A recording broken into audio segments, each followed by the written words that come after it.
Assalamualaikum warahmatullahi wabarakatuh. Kita kembali lagi dengan pelajaran IPA untuk kelas 7. Kali ini kita akan membahas kingdom yang kelima, yaitu kingdom Plantae atau kita kenal dengan tumbuhan.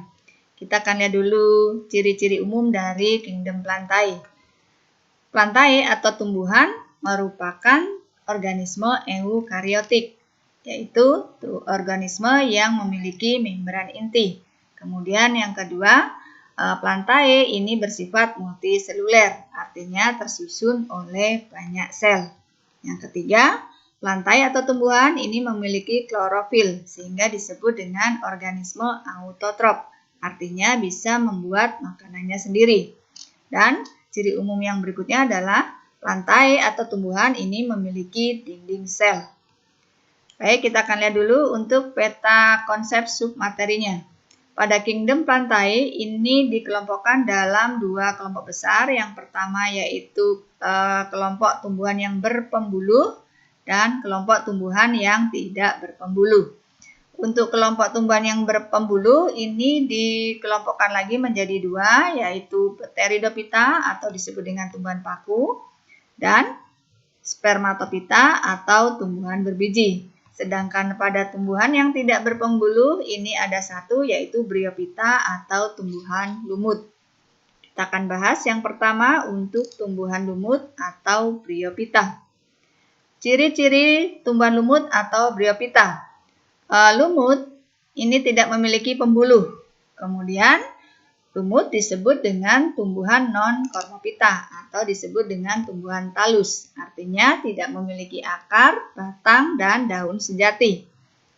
Yang ketiga, lumut disebut dengan tumbuhan perintis. Artinya lumut bisa tumbuh di tempat yang tumbuhan lain tidak bisa hidup. Kemudian yang keempat, tumbuhan lumut ini mengalami pergiliran keturunan atau disebut dengan metagenesis pada sistem reproduksinya. Dan habitat lumut di tempat yang lembab. Kita lanjut untuk struktur tubuh dari lumut. Lumut ini mempunyai dua bagian tubuh. Yang pertama bagian tubuh yang disebut dengan sporofit. Ini merupakan tubuh yang menghasilkan spora. Kemudian bagian tubuh yang kedua adalah gametofit, merupakan bagian tubuh yang menghasilkan sel kelamin atau gamet. Sehingga pada lumut mengalami metagenesis atau pergiliran keturunan antara generasi sporofit dan generasi gametofit. Baik, kita akan lihat untuk sistem reproduksinya pada lumut. Sistem reproduksi pada lumut ini dilakukan secara aseksual dengan membentuk spora, terjadi pada bagian tubuh sporofit, dan secara seksual atau generatif yaitu dengan penyatuan gamet jantan dan gamet betina. Ini terjadi pada bagian tubuh gametofitnya. Sehingga karena ada dua generasi maka mengalami metagenesis. Kemudian generasi yang dominan terletak pada generasi gametofitnya. Kita lanjut untuk klasifikasi lumut. Ada 3 jenis lumut, yaitu lumut daun, lumut hati, dan lumut tanduk. Kita akan lihat. Yang pertama klasifikasi lumut untuk lumut daun. Kemudian yang kedua adalah lumut hati. Dan yang ketiga adalah lumut tanduk. Baik, kita lanjut untuk kelompok yang kedua, yaitu Pteridophyta atau tumbuhan paku. Ciri-ciri tumbuhan paku yang pertama, tumbuhan paku ini memiliki pembuluh yaitu xilem dan phloem. Kemudian tumbuhan paku disebut tumbuhan kormophyta, artinya memiliki akar, batang, dan daun sejati. Pada daunnya ini dikenal ada 2 jenis daun, yaitu tropofil, ini berfungsi untuk fotosintesis, dan bagian daun yang kedua disebut dengan sporofil, ini berfungsi untuk menghasilkan spora. Sama seperti pada tumbuhan lumut, tumbuhan paku juga mengalami metagenesis.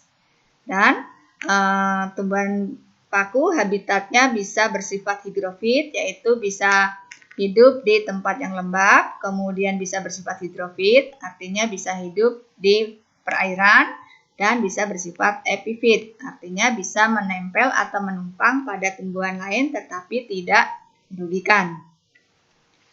Lanjut, kita akan lihat reproduksinya. Untuk tumbuhan paku, sistem reproduksinya sama dengan tumbuhan lumut. Artinya bisa dilakukan reproduksinya dengan cara aseksual dengan membentuk spora dan secara seksual dengan penyatuan sel gamet jantan dan gamet betina sehingga mengalami metagenesis, yaitu pergiliran keturunan antara generasi gametofit dan generasi sporofit.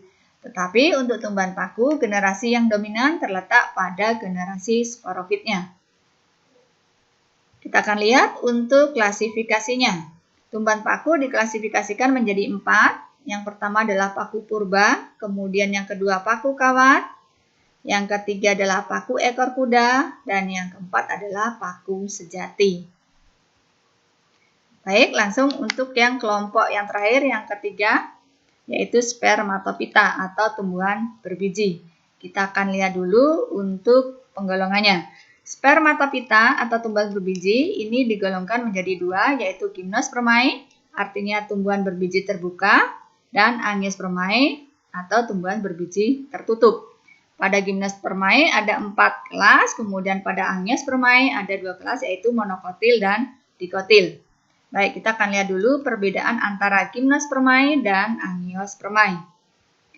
Gymnospermae dan angiospermae, kita akan lihat letak perbedaan yang pertama pada bunganya. Kalau gymnospermae tidak mempunyai bunga sejati, sedangkan pada angiospermae mempunyai bunga sejati. Perbedaan yang kedua, dilihat dari bijinya. Pada gymnospermae, bakal bijinya tidak terlindungi oleh daging buah. Sedangkan pada angiospermae, bakal bijinya terletak di dalam karena terlindungi atau terbungkus oleh daging buah. Kemudian, perbedaan yang ketiga, pada gymnospermae hanya terjadi pembuahan tunggal, artinya hanya membentuk biji pada peristiwa pembuahannya. Sedangkan pada angiospermae dikenal dengan pembuahan ganda. Pembuahan yang pertama menghasilkan bijinya, kemudian pembuahan yang kedua ini dihasilkan endosperma atau cadangan makanannya. Baik, yang berikutnya kita akan melihat perbedaan monokotil dan dikotil. Monokotil itu dikenal dengan tumbuhan berkeping 1, dikotil berkeping 2. Perbedaan pertama kita lihat pada bijinya. Monokotil ini memiliki 1 keping lembaga, sedangkan dikotil memiliki 2 keping lembaga. Kemudian, pada monokotil batangnya tidak berkambium, sedangkan dikotil batangnya berkambium.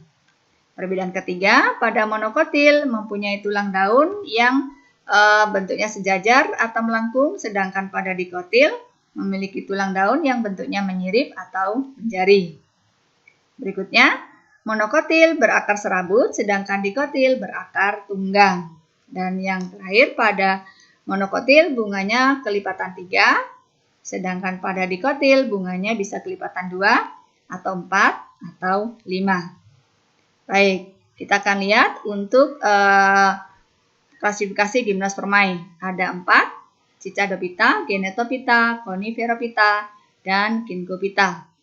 Cicadophyta, kita lihat spesiesnya, ini contohnya adalah pakis haji, kemudian Genetophyta, contohnya adalah melinjo, Coniferophyta, ini pada pinus, kemudian Ginkgophyta adalah, contohnya adalah Ginkgo biloba.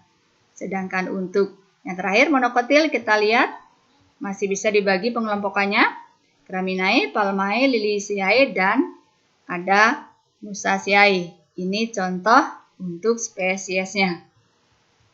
Terakhir, untuk dikotil. Kita lihat pembagian atau klasifikasinya, ini contoh spesiesnya. Baik, untuk pertemuan kali ini kita cukupkan pembahasan kita tentang Kingdom Plantae. Kita akan lanjut pada pertemuan berikutnya untuk kunci dikotom. Saya Akhiri, wassalamualaikum warahmatullahi wabarakatuh.